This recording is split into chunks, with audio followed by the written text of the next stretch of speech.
again. This is Les, and this is the Rudimental Gardening Channel. So I thought I would take some time and share with you how I replenish my mix in my containers for a new growing season. So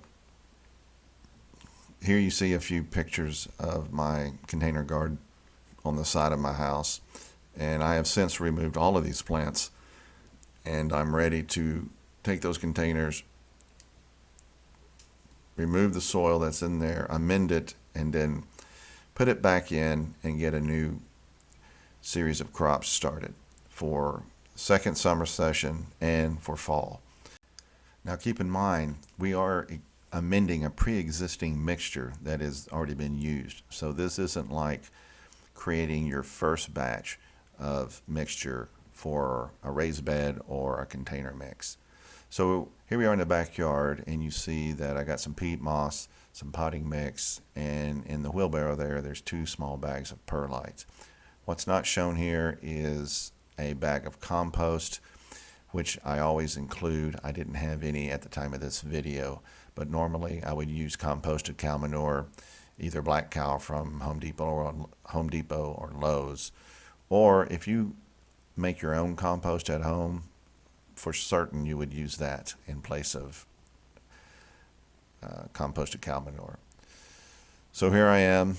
I got my tarp out, and I'm going to empty all of these containers that will, or however many will fit on this tarp, and do this in bulk.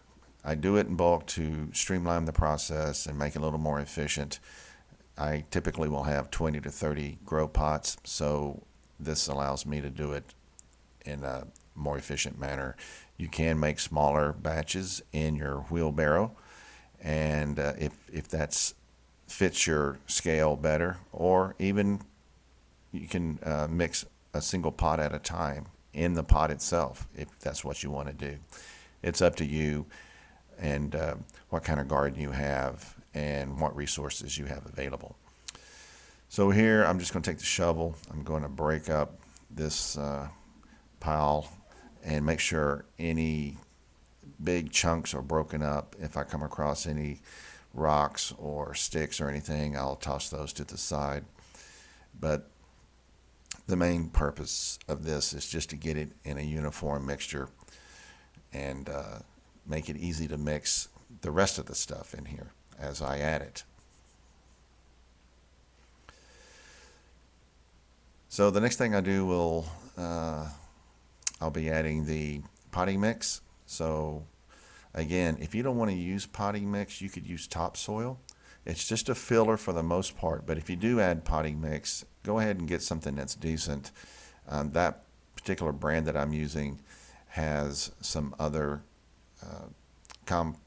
compost in it as well, back guano and chicken manure. And so get some good ingredients if you're going to add potting mix instead of topsoil. So here I've added the peat moss to the mix, and you can use coco coir in place of peat moss if that's what you're used to using. It all comes down to what's available in your area, and in my area, peat moss is readily available. So we're just trying to adjust the ratios of the compost, peat moss, and potting mix to about 1/3 each in your mixture at this point. And that is the base foundation for most mixes going into a container or a raised bed. Here I'm going to add the perlite. You might want to use a mask. That does kick up a lot of dust, but it is important to have enough perlite in your mixture as well to allow for proper drainage. You want good drainage in your containers. You don't want plants sitting in water. The roots will rot, and it's just as bad to have plants sitting in water as it is having them dry out. So you need to have a happy medium there. So you'll have to figure what works best for you and the type of pot that you're using. So you just mix it all up here, and again, breaking anything up that might be clumped. there's the final mixture. And at this point, I'm just going to fill my pots back up with this amended mixture. The second part of this would be, after you fill the pots, is to add the necessary fertilizer and additional amendments to each pot based on what you're growing. So I'm not going to show that in this video. I'm going to have a separate video for that to go into the details of that. So here is the final pots, actually, after I had filled them, added fertilizer and additional amendments to each pot. And I also have already planted some seeds. So these will just need to be watered, and 7 to 10 days I should have some plants growing.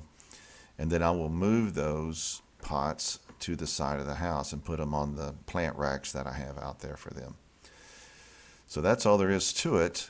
And keep an eye out for the video on how I amend each pot with further amendments to give the plants the nutrition that they need. So get out there and get a fall garden started, and get your hands dirty. It's fun, and I think you'll enjoy having the ability to go out and grab some food from the garden and throw it on the table for your family to eat. Thanks for watching. Please consider subscribing. Hit the like button and the notification bell to get notified of future videos. Comments welcome below. Take care.